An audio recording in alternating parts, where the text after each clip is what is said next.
So when you first made Battle Realms, what was your goal? What was your concern with the RTS genre? What did you want to make better? What did you think could be done better? Sure. Yeah.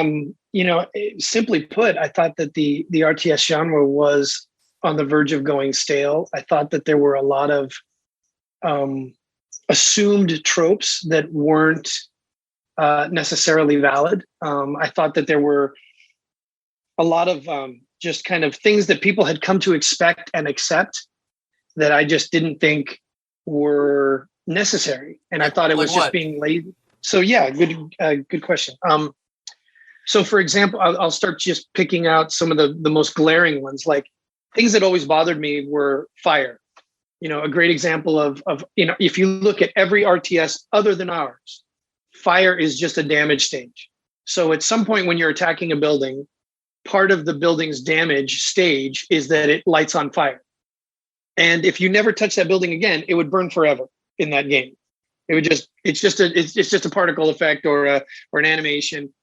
And that always irked me because it's like, wait, fire doesn't work like that, right? Fire Once it gets going, works it takes over. exactly. And so we actually created a whole fire system where you would, when you apply fire damage, there was actually fire damage was a damage type in the game. And when you apply fire damage, if it was below a certain amount, the fire would slowly burn out, right? So it would do damage over time, but that damage over time would decrease. If it was between a certain range, it was self-sustaining. So it would actually burn and keep doing damage like a poison to the building. It was like Right, building poison, basically, right. until the building was destroyed. And then if it was beyond a certain range, it would actually grow. And it would actually eventually do more and more and more damage per second on the building until the building was destroyed. And on top of that, we also did, like, as the fire was burning, it would throw off sparks. Those sparks would actually operate under physics. And if they hit a unit, they would do fire damage. If they hit a building, they would do fire damage. And so you could see, like, if you engulfed a building in fire, there was a real possibility that your village would go up, right? That it would spread to other buildings. And then on top of that, we said, well, we got to close the loop. How do you stop fire? Water. Water was one of our main resources in the game. And so you could actually have your peasants go and bail water out of a river or out of a water source and throw buckets onto and put it out. And we had stuff like, we even had rain in the game. And if rain comes, it not only reduces the ranges for how fire affects buildings because they're wet, but it also puts out fires. It also reduces the damage that fires do while it's raining. So we really thought about the whole thing. I mean, it's a lot like, there's a popular genre now, the survival sandbox genre. Yes. And I think that what we were doing without knowing it is we were doing that for real-time strategies, right? We were taking how do we map real world interactions to a game that traditionally has been seen as a war game and hasn't had those real world interactions? There's two other really great examples, like training. Our training system is completely different from all the other, in every other game, you see buildings and you plop down buildings and then people just start producing from those buildings. And we said, well, what's the more real way of thinking about this? And we said, okay, well, you build peasant huts. And yes, peasants are born out of those peasant huts. But in order to get soldiers, you don't just build a barracks. You have to go and take those peasants and train them, right? And the layers of training is what upgrades them, right? And layers of equipment getting, because there's equipment shops that you can go get stuff from, and those make the peasant, the whatever you've trained, stronger as well. Right, or give them armor or whatever it is, right?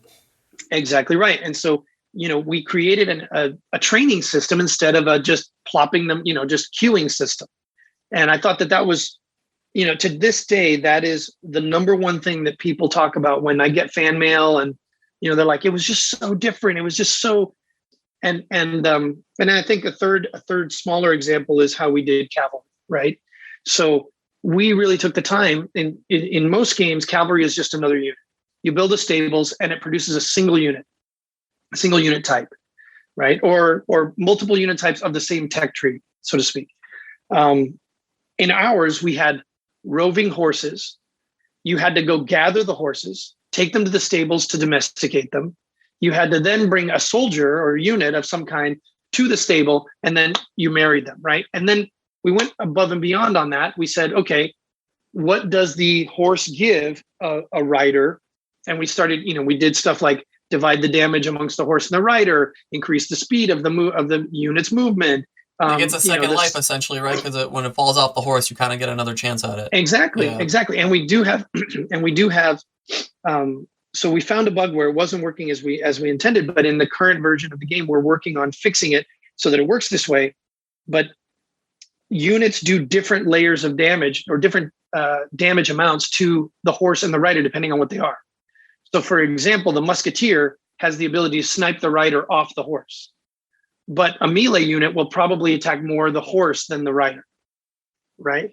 And so, and we even thought all of that all the way through, which is what I call closing the loop, where if the rider gets shot off the horse is there and can be reclaimed by either side and can be used by either side as a war animal. All you got to do is grab him and pull him, and take him away. There's so much there. I wonder if the average player even notices how much real detail there is there. When you talk about buildings being on fire and rain putting it out, I'm like, I don't even know if I noticed how I was playing, right. But you did, clearly, when you built it.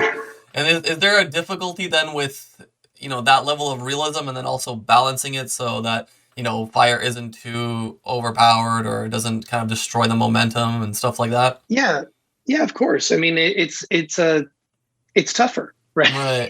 Yeah. I mean, it's in a lot of ways, it's an ongoing process. I think that part of the reason why we put Battle Realms back out is to continue that journey, right? So when we launched Battle Realms, it was a packaged product, right? It was in a box, and that box was immutable, right? And we had to patch to do things. We had to put, at that time we didn't call it DLC.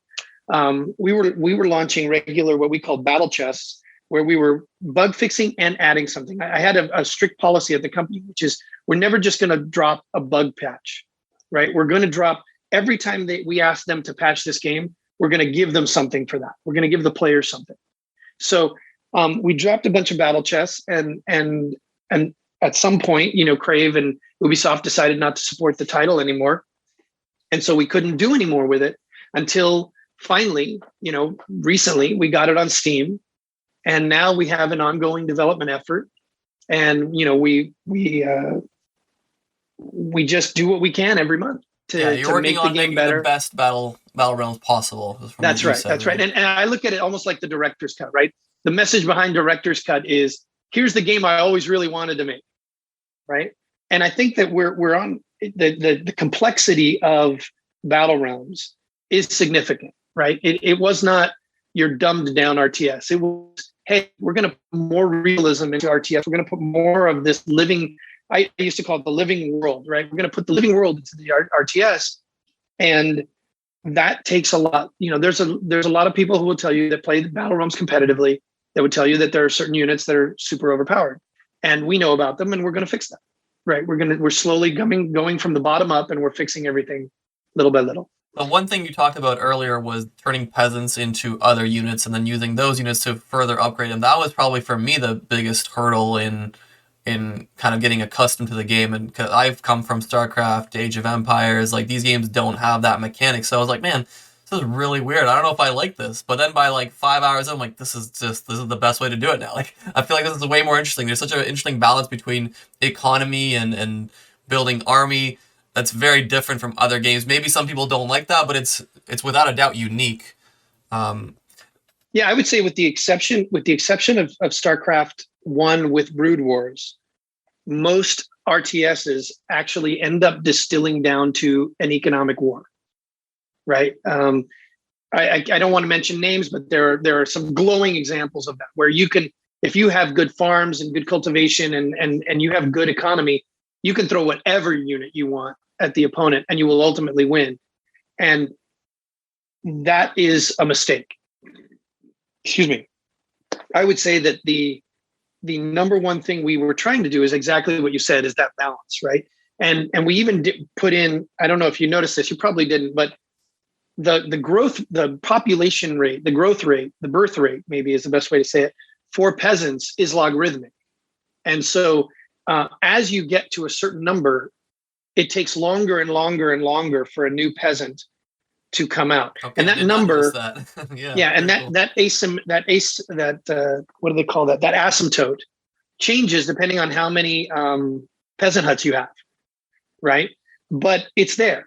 And what that does is if you're playing a multiplayer game, number one, it means that you're going to cap out, right? No matter how good your economy is, you're going to cap out. And the only way to get a new peasant is going to be to to train your peasants into soldiers and to use them in war, right? So you're lowering your population and thus opening yourself up to more birth rate. It also means that if you get decimated in war or you get decimated in wartime, if you can manage to keep a peasant hut or two somewhere, that your birth rate is going to be higher than the opponent who just decimated you. And so it gives you almost like, not only is that true to life, right? That the more population we have, the less birth rate there is, but it also gives this kind of catch-up ability, right? For players who get, early outed, if they manage to survive it, they can come back, right? Because I wanted the game to feel more like it's about understanding the combination of units and how they interact than it is about just overpowering with numbers.